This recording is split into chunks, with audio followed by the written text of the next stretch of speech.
Good morning and welcome to the Core Connection. I'm Mira Rubin here with you on Enlightened World Network. And today's topic is de-stressing. And we're going to look at how we can be conscious of our state and how we can, in a deliberate way, bring ourselves back to center. So it should be fun. Before we get started, let's take a minute or two to get present. Let's take a deep breath in through your nose and hold it. And imagine clean, crisp oxygen flooding your lungs, flowing into your bloodstream, nourishing all your cells, all your organs, bringing vital life energy to your body and being. And as you exhale any tension, stress, negativity, fatigue. And now let's take another deep breath in through your nose and hold it.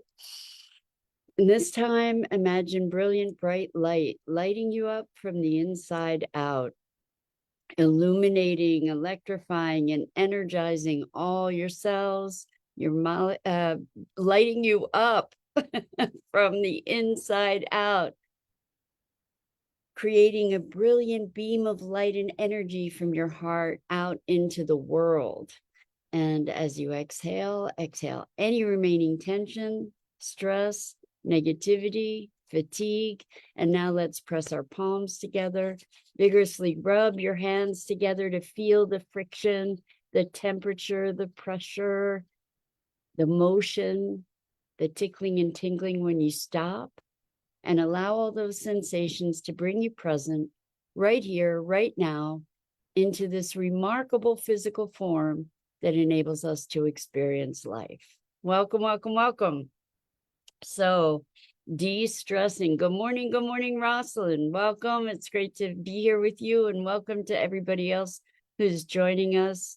I have I'm doing a workshop. I'm giving a workshop this weekend. And so there's all this preparation that I need to go through to do that. And I noticed that I was starting to get a little stressed, that I was starting to feel like I was rushing around, and I realized, well, wait a second, let's just relax.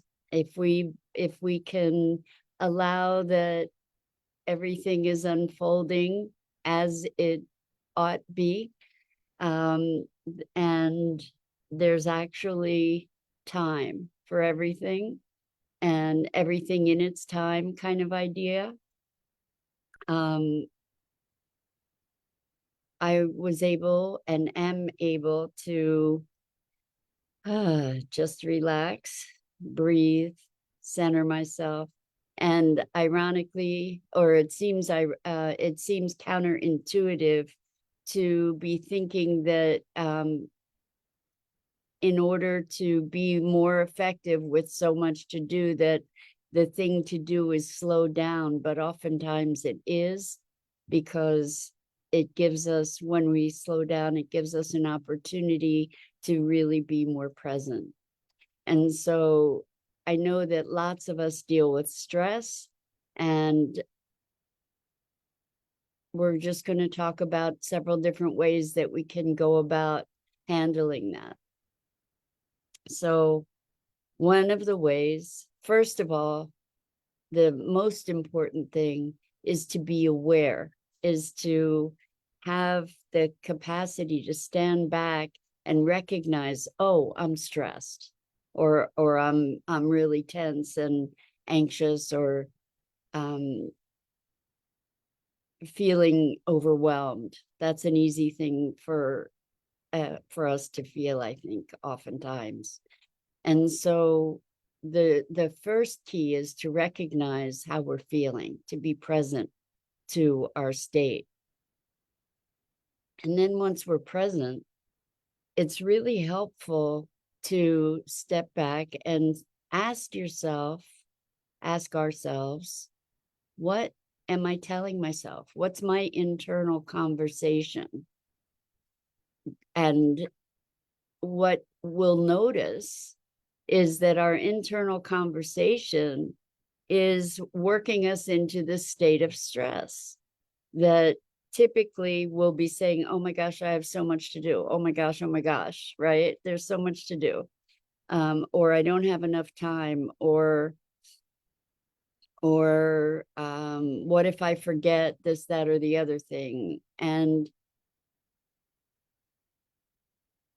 even just the urgency of that conversation will get us into a state, right? That we work ourselves into a state. And oftentimes that conversation is happening under the waterline. Like we're not even consciously aware of what is happening. We're just in it.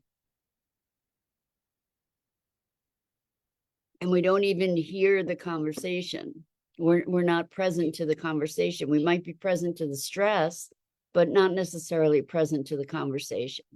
So when we get present to the conversation, that then gives us the opportunity to have a new conversation, to just relax and center and slow down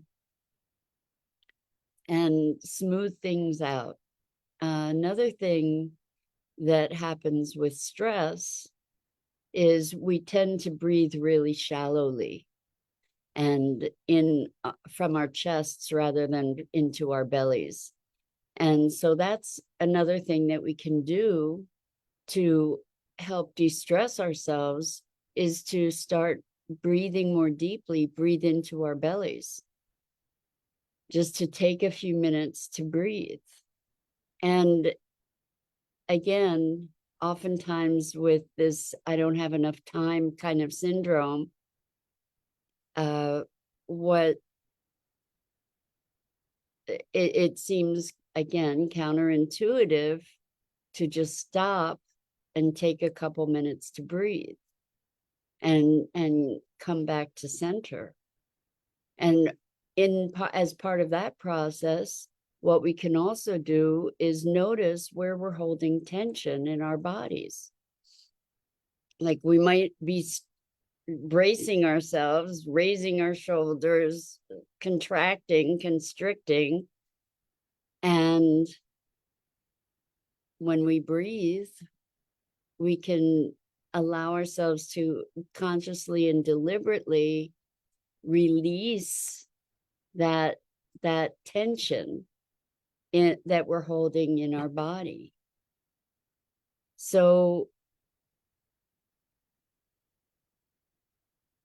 this notion of managing our state is something that is profoundly important, to be able to cultivate a mindfulness about our state of being, an awareness of what's going on internally. How am I being? Am I operating from center? These are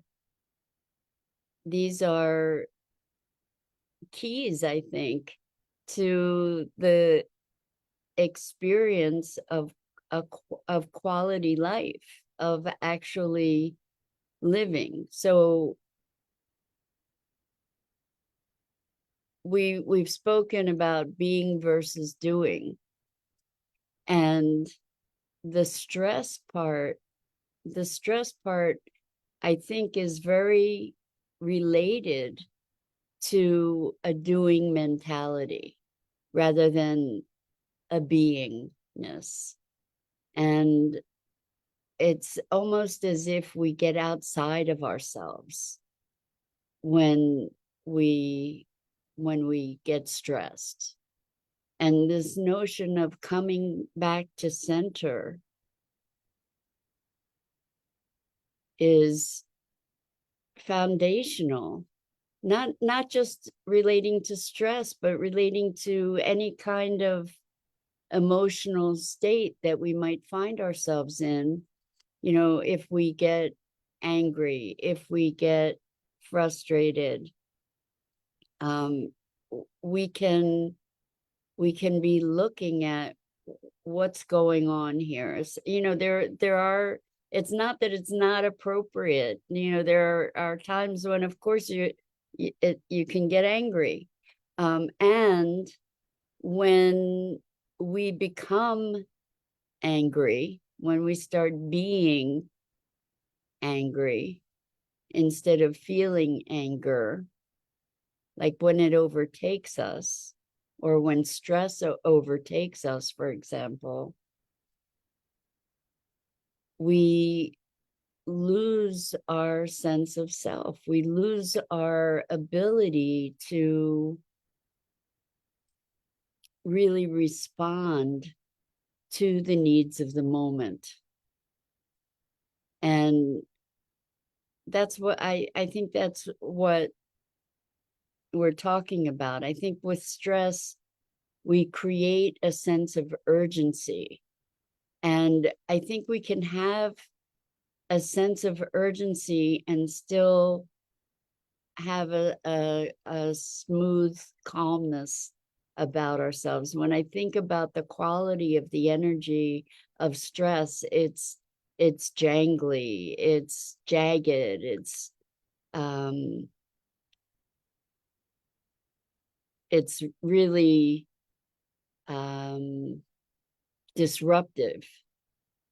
And when we bring ourselves back to center, we can sort of smooth those edges. I while I'm talking about calming stress, I think we also have to notice, good morning, Robin, welcome. So good to have you with us.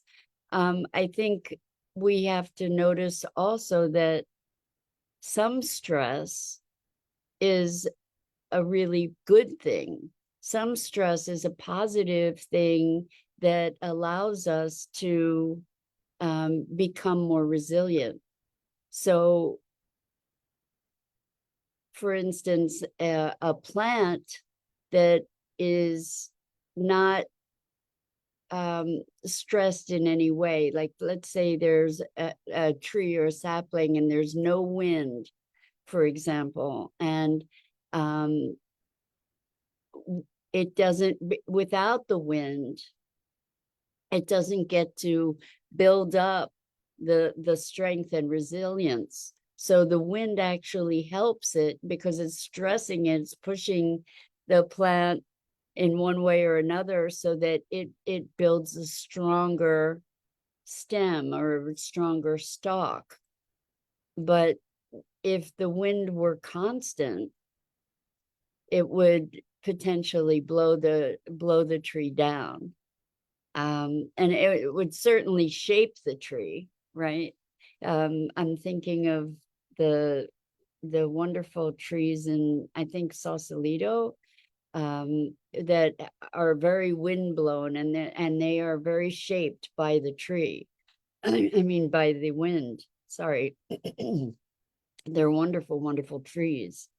But so some stress is a good thing because we experience this disruptive shift and then we correct, or we evolve, which brings up the idea that there's no transformation, no change without stress, without disruption.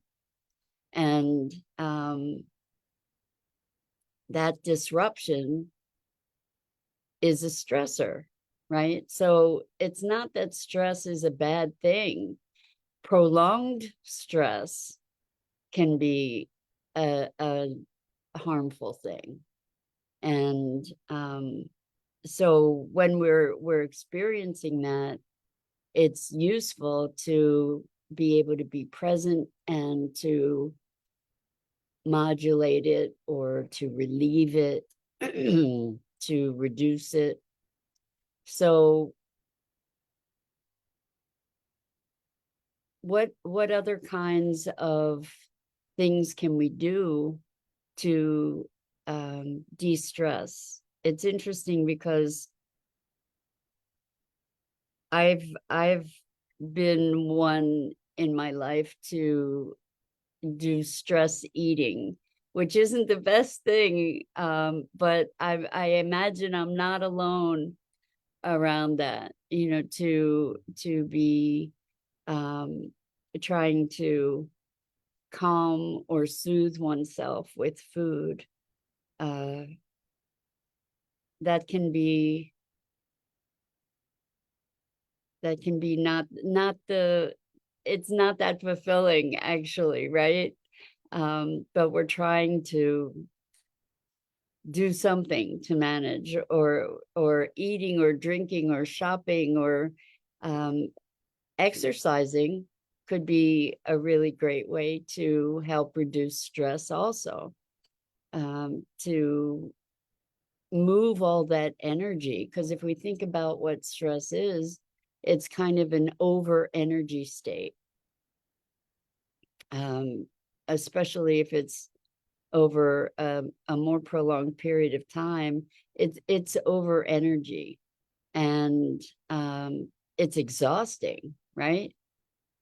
But to be able to get that energy out rather than trying to contain it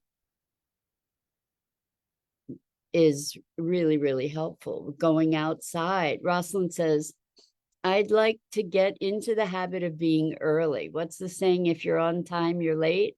So maybe 15 minutes early. Well, that's an interesting thing. Then Robin says, acknowledge it, decipher the cause. Can it be changed? If not, can it be changed? If not, release it. Yes. Okay. So I'm going to go back to Rosalind for a second, and I really appreciate you all participating in the conversation. So the habit of being early. Yeah.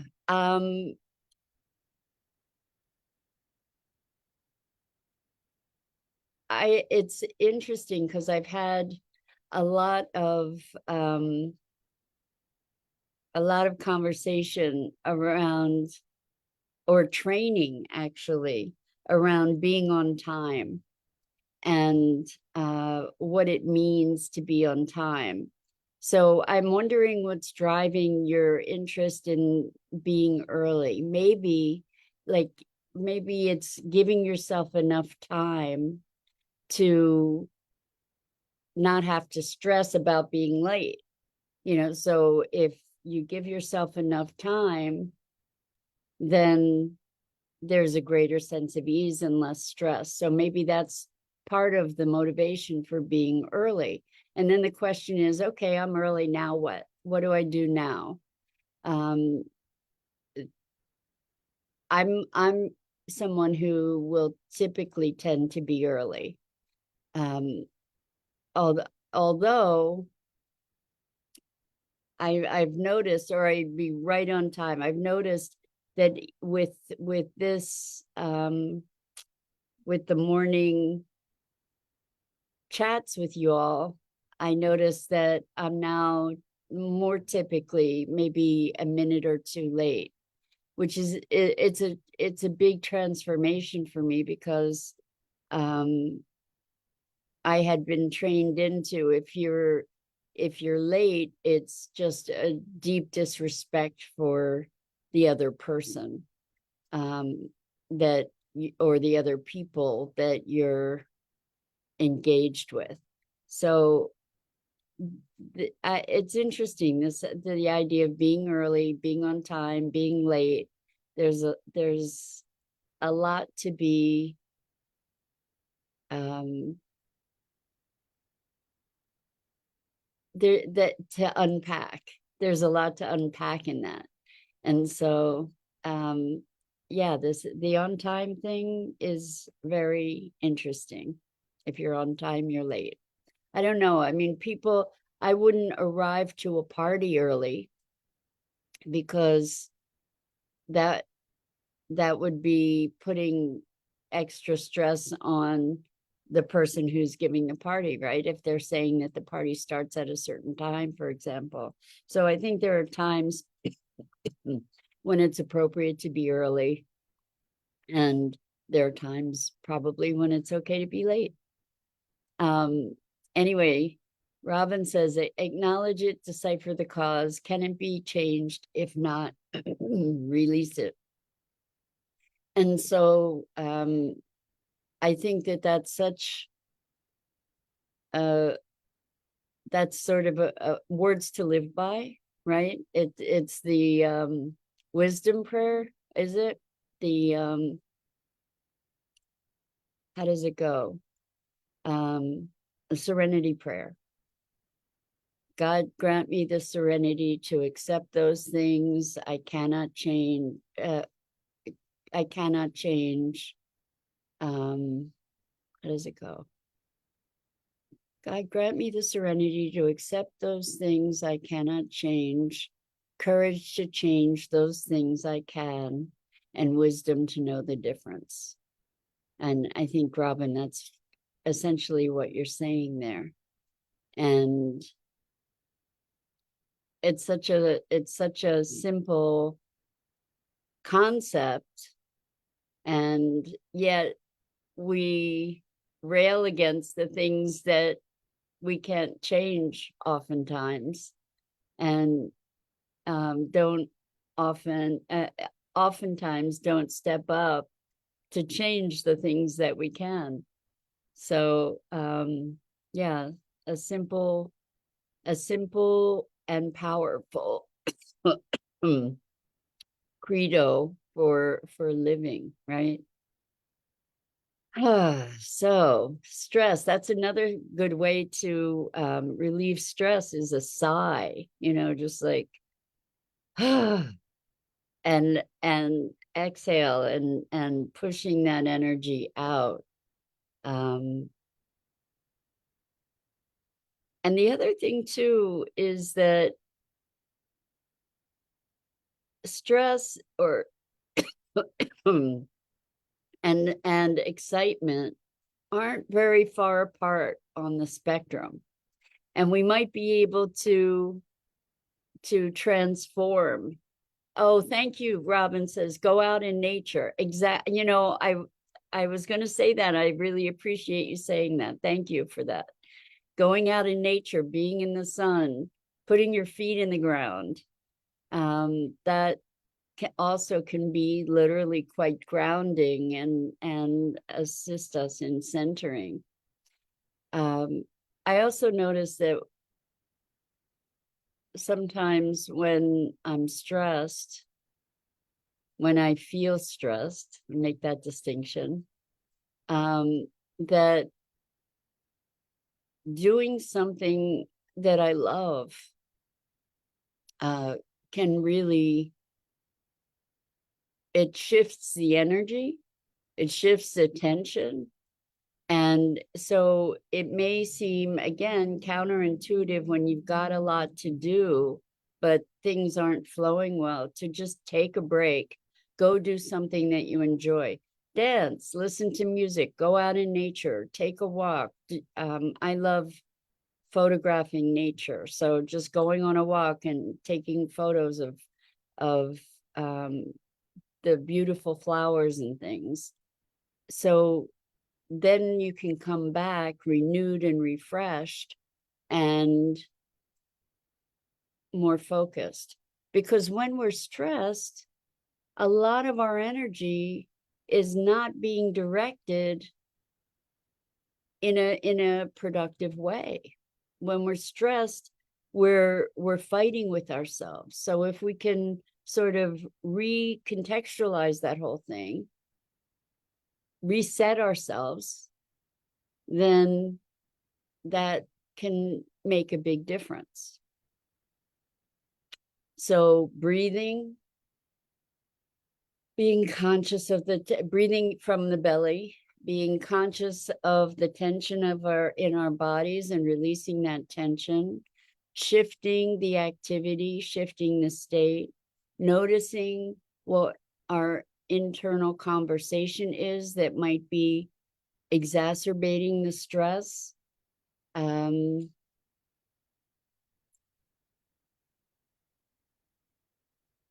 Creating a new conversation for ourselves, and giving ourselves compassion, that that the perspective, like kindness to ourselves, grounding, Robin says.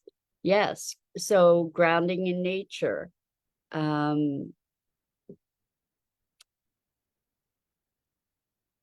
Even, it occurs to me, even just something like humming or doing a mantra, to just go,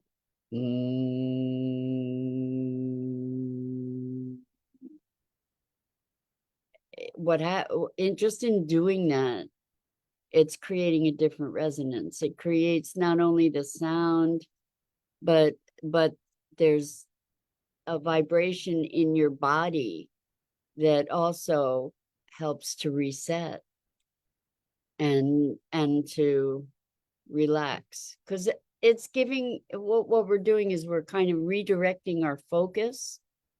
And as we can redirect our focus, we might have to keep doing it over and over, but as we redirect our focus, it allows us to relax. So Rosalind says ohms are clarifying. Well, I agree. It just sort of clears things out, literally. So anyway, those are our de-stressing tips for today. And may you have a relaxing and revitalizing weekend. Robin says, I had my son get me some moccasins so my energy can connect to Mother Earth. Oh, I love that. I love moccasins too. Enjoy them. That was a very sweet gift. So that's it for today. I'm Mira Rubin. This is the Core Connection, and I go live each weekday morning at 9 a.m. Eastern on the Enlightened World Network Facebook page and YouTube channel. And I invite you to check out the other awesome programming from Enlightened World Network and Enlightened World Living. Please like and follow the EWN YouTube channel as well as mine. The links are in the description. And until next time, so much love to you.